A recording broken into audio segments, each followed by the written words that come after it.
Ayan po, so ngayong araw, nandito po yung mga masisipag po nating army. Ayan po, tumutulong po sa ating Brigada Eskwela para ayusin itong mga sira-sirang upuan.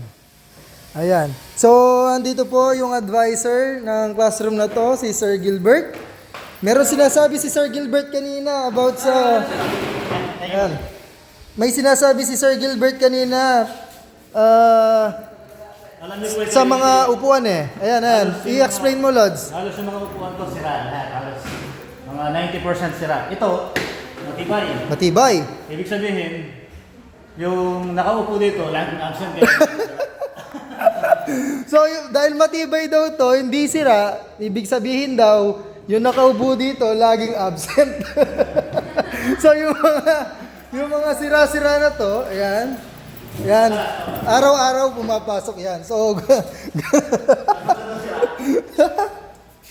pag maraming sira, maraming pumapasok.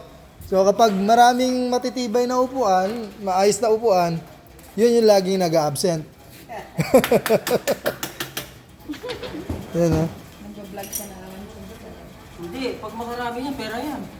Pera, sir? Yung vlog na yan. Ah. Hindi na kaya ng ano, bonus. Diba? Totoo ba yun? Kali ate Doris kaya ng set. Hindi kaya.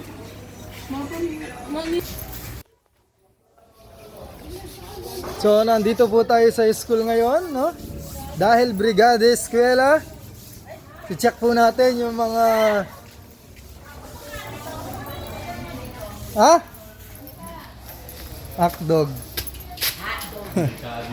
Yes, so nandito po tayo sa room ni Mampot. Ayan po si Mampot, oh. Ayun, oh.